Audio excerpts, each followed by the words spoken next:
Hello students, how are you? I hope that you are fit and fine, right students? Now I'm going to start your new chapter, that is the gravitation. What is the gravitation? Before I start the topic, let's listen something. आपको मालूम है कि सभी चीजें अर्थ की तरफ fall करती हैं. कुछ भी है, कोई भी बॉल है, आप उसको फेंकिए ऊपर की ओर, थोड़ा ऊपर जाने के बाद वापस नीचे आती है. यस, किसी भी फ्लोर से कोई भी चीज ड्रॉप करिए, सारी चीजें ग्राउंड पे आती हैं. ग्राउंड का मतलब क्या हुआ? Towards the centre. ग्राउंड का मतलब towards the centre of the earth. Right? ठीक है ना? राइट स्टूडेंट्स, इसका मतलब अगर हम पूरे यूनिवर्स की बात करें तो हम देखेंगे सभी ऑब्जेक्ट एक दूसरे को अट्रैक्ट करते हैं. उसकी बात भी करेंगे. पहले हम अपने अर्थ के अंदर की बात करें तो सभी ऑब्जेक्ट एक दूसरे की तरफ अट्रैक्ट होते रहते हैं. जैसे हम अर्थ को एक ऑब्जेक्ट मान लें और दूसरा ऑब्जेक्ट ये पेन ले लें, और जब मैं इसको छोड़ता हूं तो क्या होता है? ये पेन नीचे गिरता है, यानी अर्थ की तरफ. क्यों गिर रहा है? Because of earth is attracting this object. फिर आप कहेंगे कि मैंने तो अभी कहा था सभी ऑब्जेक्ट एक दूसरे को अट्रैक्ट करते हैं, तो इसका मतलब ये पेन भी अर्थ को अट्रैक्ट कर रहा होगा. यस, क्या ये पेन अर्थ को अट्रैक्ट कर रहा है? हाँ, बिल्कुल कर रहा है. तो फिर आप पूछ सकते हैं कि अर्थ ऊपर क्यों नहीं आ रही है ना? It depends on the mass also. इसका मास कम है, अर्थ का मास बहुत ज्यादा है, उसके कंपैरिजन में नेग्लिजिबल मास है, तो यही अट्रैक्ट होकर के जाएगा. राइट? आपको ही मालूम है कि न्यूटन साइंटिस्ट थे, पेड़ के नीचे बैठे थे, एक एप्पल ऊपर से नीचे गिरा और वहीं से उन्होंने इस बात पे सोचना शुरू कर दिया. क्या? कि सभी ऑब्जेक्ट अर्थ की तरफ क्यों गिर रहे हैं, अर्थ से दूर क्यों नहीं जा रहे हैं, और वहीं से स्टार्ट हुआ ग्रेविटेशन. तो स्टूडेंट्स, मैं आपको बता रहा हूं ग्रेविटेशन के बारे में. What is the gravitation? Actually it is natural phenomena. Natural phenomena है जिसमें सभी ऑब्जेक्ट एक दूसरे को अपनी ओर अट्रैक्ट करते हैं. Right? This is the gravitation. Gravity या ग्रेविटेशन. तो ग्रेविटी क्या है? इससे और एडवांस करते हैं हम लोग. The force by which earth attracts any object towards its centre. The force by which earth attracts any object towards its centre. Right? इसके बाद फिर हम, जैसे मैंने शुरुआत में कहा, पूरा यूनिवर्स का बात करें तो number of planets are there. 9 planets की बात होती थी, एक कम हो गया, ये वो वेरिएशन हो रहा है. जितने भी प्लैनेट्स हैं, एक साइंटिस्ट हुए कैपलर, और उन्होंने इसके बारे में स्टडी किया. शॉर्ट में बता रहा हूं क्योंकि ये कोर्स में नहीं है और 9th में आप पढ़ चुके हैं. क्या? सन को फिक्स माना, सन स्टेशनरी है और सारे प्लैनेट सन के चारों तरफ चक्कर लगा रहे हैं. तो उन्होंने 3 रूल्स दिए. पहला रूल क्या था? कि all the planet moves around the sun in elliptical orbit where sun is at its focus. Number 2, areal speed of all the planets is same. इसका मतलब इक्वल टाइम में इक्वल एरिया कवर करते हैं, distance नहीं, equal area cover करते हैं planet. Right? और तीसरा रूल ये था कि the square of the time period of a planet around the sun is directly proportional to the cube of semi-major axis या cube of the mean distance of planet from the sun. ये 3 rules थे. अब third rule जो कैपलर का था, क्या था? T² proportional R³. इस रूल को यूज करके, यानी कैपलर्स लॉ को यूज करके न्यूटन ने एक कंक्लूजन दिया, और उस कंक्लूजन के बेसिस पे जो रिलेशन आया उसको यूज करते हुए न्यूटन ने एक रूल दिया जिसे कहा गया Newton's law of gravitation, right.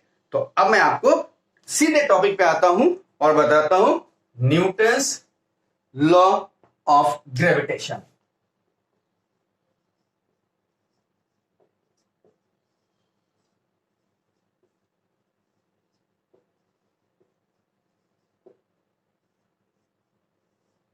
Newton's law of gravitation क्या कहता है कि मान लीजिए दो ऑब्जेक्ट हैं, m1 और दूसरा m2, और इनके बीच की डिस्टेंस r है। दो ऑब्जेक्ट हैं जिनके मासेस m1 m2 है और इनके बीच की डिस्टेंस r है। तो इनके बीच लगने वाला फोर्स क्या होगा, उस पे बेस्ड है न्यूटन्स लॉ ऑफ ग्रेविटेशन। और स्टेटमेंट दे रहा हूं, according to this rule the force of attraction between any two objects in the entire universe is directly proportional to the product of their masses and inversely proportional to what? Inversely proportional to the square of the distance. लिख रहा हूं, the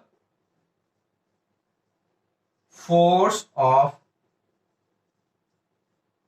attraction between any two objects is directly proportional to the product of their masses and inversely proportional to the square of distance between them। ये statement है, right. अब बात आती है कि इसका मैथमेटिकल एक्सप्रेशन क्या होगा। तो late m1 and m2 are masses of objects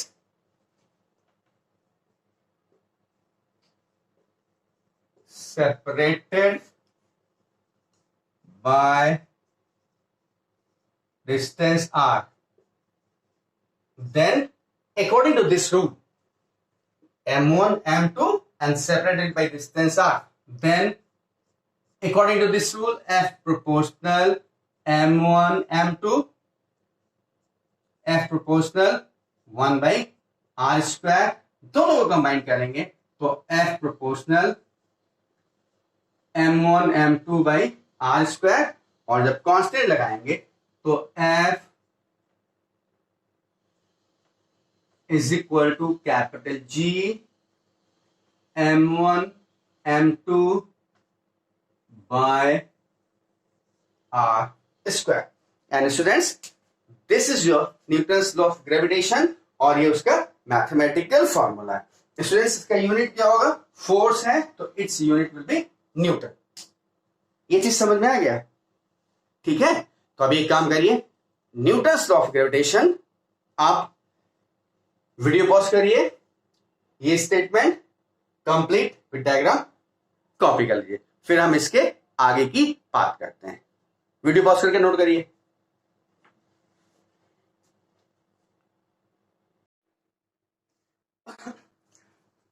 Okay students, now the next topic, that is the gravity.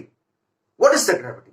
मैंने पहले ही बताया ग्रेविटेशन के बारे में, और ग्रेविटी कहते हैं the force by which earth attracts any object towards its center। मैं इसमें लिख रहा हूं, the force by earth attracts any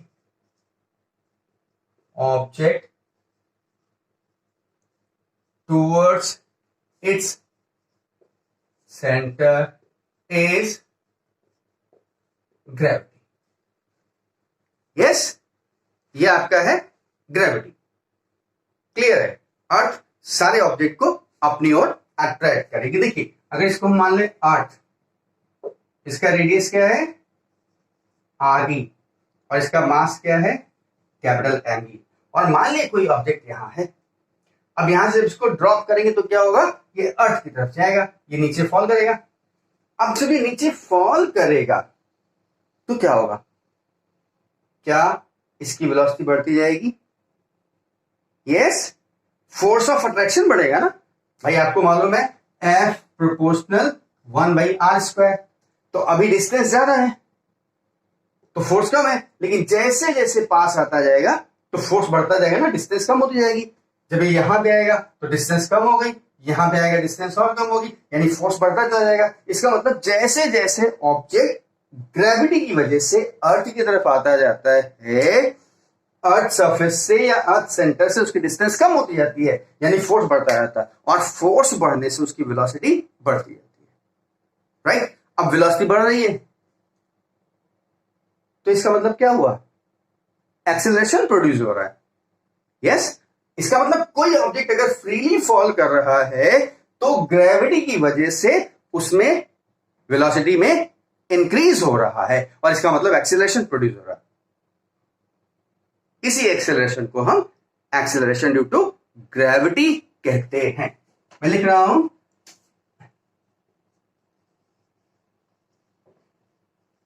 acceleration due to gravity. क्या?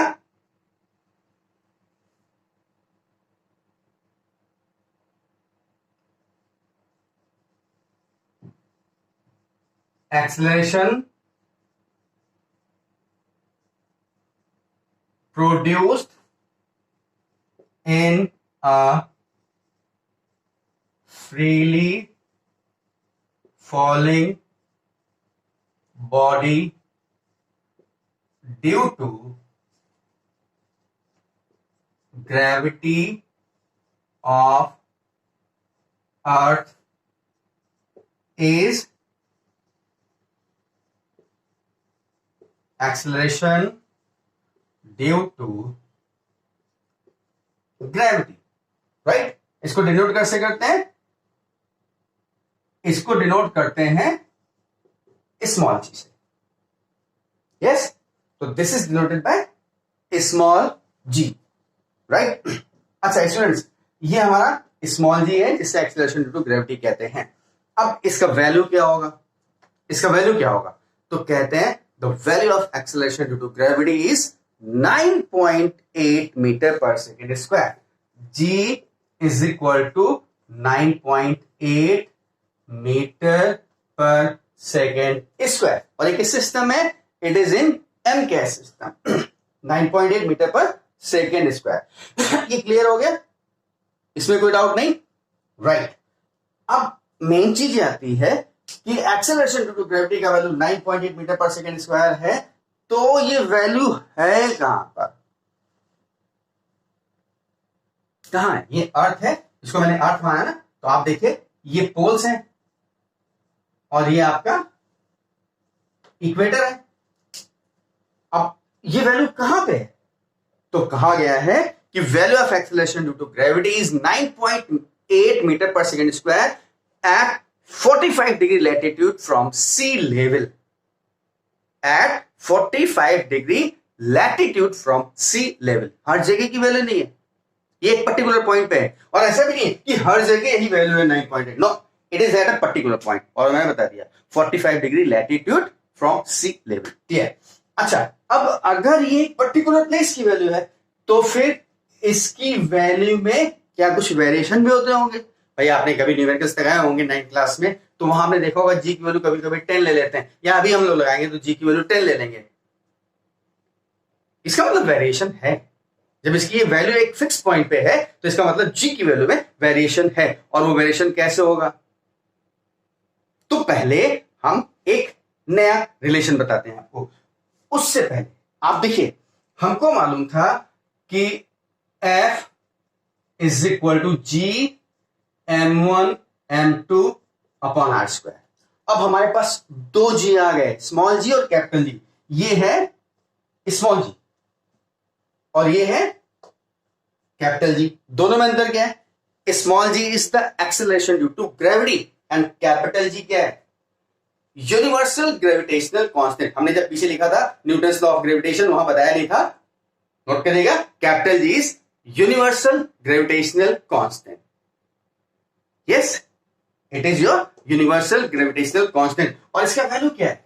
G is equal to 6.67 into 10⁻⁻11। अब यूनिट क्या होगा? तो इसका मतलब इससे देखिए, G is equal to F r square upon m1 m2, यानी newton metre square upon kilogram square, यानी newton metre square upon kg square. And now this is the value of universal gravitational constant with unit. Students, इसको universal gravitational constant क्यों कहते हैं? मैंने अभी बताया कि ये स्मॉल जी है, एक्सेलरेशन ड्यू टू ग्रेविटी। ये एक पर्टिकुलर पॉइंट पे ये वैल्यू है, बाकी इसमें वेरिएशन होगा। कैसे होगा मैं बताता हूं, ठीक है? लेकिन ये जी यूनिवर्सल इसलिए बोल रहा हूं कि इंटायर यूनिवर्स में कहीं पे भी चले जाइए, कोई भी डिस्टेंस रखिए, जी की वैल्यू हमारी 6.67 इंटू 10⁻11 न्यूटन मीटर स्क्वायर पर किलोग्राम स्क्वायर ही रहेगी। And that is why it is known as universal gravitational constant. Clear? ठीक। अब मैं क्या करता हूं कि इसमें और इसमें रिलेशन निकालू। अब तो टॉपिक बनता है ना स्मॉल जी और कैपिटल जी में रिलेशन। तो आप एक काम करिए, वीडियो को पॉज करके नोट करिए और मैं इसके आगे नेक्स्ट टॉपिक करता हूं। पॉज कर दिया, अब आप नोट करिएगा, मैं हटा रहा हूं।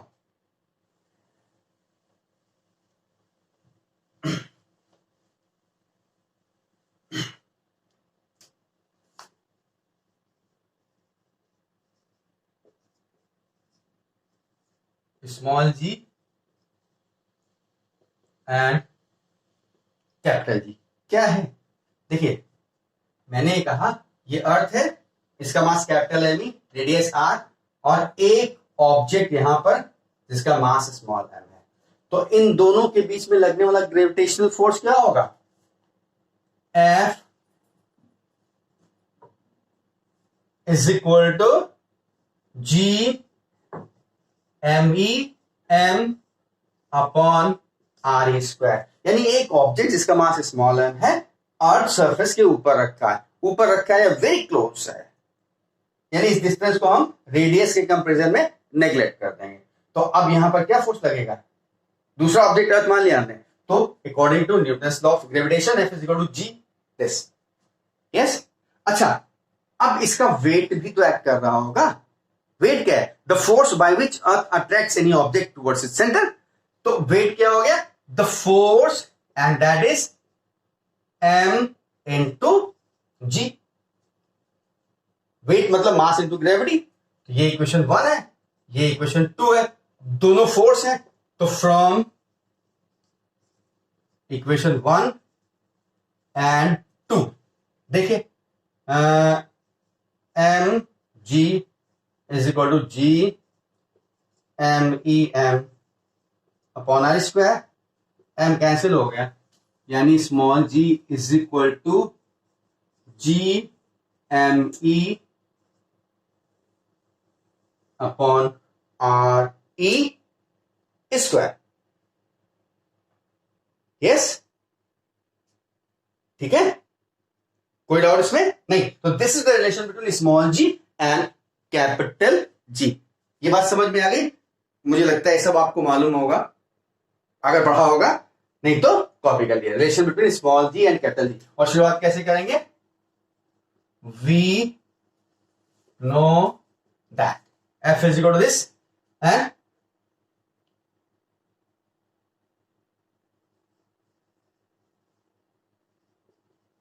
weight of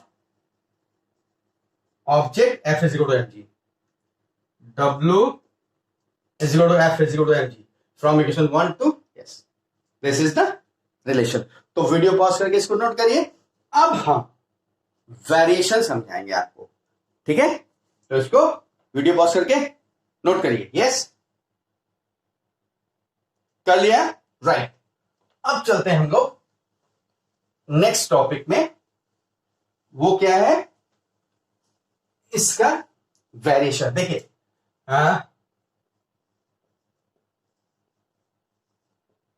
in value of small जी। देखो, पहली बात तो इस तरीके से बात करते हैं, वेरिएशन कैसे होगा। तो पहली बात जो है, जी की वैल्यू में वेरिएशन के लिए अगर हम लोग बात करें तो देखिए, ये पोल है और ये इक्वेटर है, ये पोल है और ये इक्वेटर है। अब मेरी बात ध्यान से सुनिएगा, क्या कारण है? मैंने कहा G is equal to capital G ME upon RE square. अब रेडियस ऑफ अर्थ ये भी है और रेडियस ऑफ अर्थ ये भी है, लेकिन इक्वेटर के अलॉन्ग रेडियस अप्रॉक्स 21 किलोमीटर इस रेडियस से ज्यादा होती है, प्लस 21 किलोमीटर। यानी पोल के अलॉन्ग जो रेडियस है उससे 21 किलोमीटर ज्यादा होती है रेडियस इक्वेटर की तरफ। और रेडियस जब ज्यादा हो जाएगी तो जी क्या हो जाएगा? कम हो जाएगा। इसका मतलब इक्वेटर पर जी लेस और यहां पर जी मैक्सिमम, इसको हम मिनिमम। तो अर्थ सरफेस की अगर बात करें तो इक्वेटर पे जी की वैल्यू मिनिमम है, कम होती है, और पोल पे ज्यादा होती है। इससे निकल के आया ना। और क्यों? इसका कारण, पहला कारण ये हुआ कि शेप ऑफ द अर्थ। जी की वैल्यू में वेरिएशन हो रहा है किस वजह से? Due to shape of the earth. अब दूसरा कारण क्या है? दूसरा कारण, अभी तो अर्थ सरफेस पे डिस्कस कर रहा हूं, दूसरा कारण ये है कि वेरिएशन जी की वैल्यू में होता है due to spin of the earth. Earth sun के चारों तरफ चक्कर लगा रही ना, लेकिन उसके साथ साथ ये अपनी एक्सिस के अबाउट भी रोटेट कर रही है, और वो भी एक कारण बनता है ग्रेविटी की वैल्यू में वेरिएशन का। राइट। तो अभी क्या मैंने बताया आपको आज कि variation in the value of ji on the earth surface. Earth surface पे जी की वैल्यू में वेरिएशन, और उसके दो कारण बताया, एक शेप और दूसरा spin of the earth about its axis. G की वैल्यू बता दी, पोल पर जी की वैल्यू मैक्सिमम होगी, 9.8 नहीं होगी, 9.8 का पोजीशन बता दिया है। जी की वैल्यू मैक्सिमम होगी पोल पे और मिनिमम होगी इक्वेटर पे। दोनों कारण हो गए। तो आज का लेक्चर हमारा यहीं तक सफिशिएंट है। राइट। नेक्स्ट लेक्चर में मैं आपको बताऊंगा अर्थ सरफेस से ऊपर जाने पर या अर्थ सरफेस से नीचे आने पर जी की वैल्यू में वेरिएशन कैसे होता है। Thank you, God bless you.